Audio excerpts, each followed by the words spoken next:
This is my unboxing video review for the percussion massage device. This is MKHS. It comes in its own zipped hard case carry. Inside you have the massage gun itself. I'll just pop that over there for a moment. You have 6 massage pieces. These go into the end of the gun.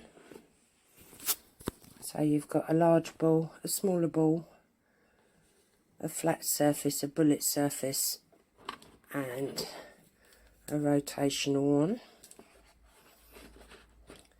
And then we've got the charging lead.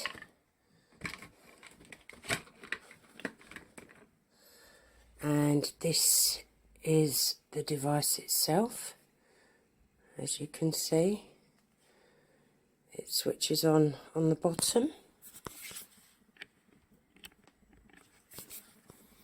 Once switched on, you then place your massage part into the end here and press the button,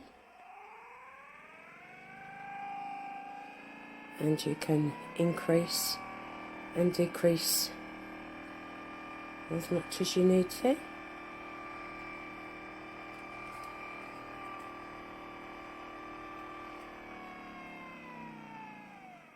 It's quiet in operation. Perfect if you've got tight muscles. A good alternative to going to a chiropractor or massager after a hard day at the gym. Very reasonably priced, and I'm happy to recommend.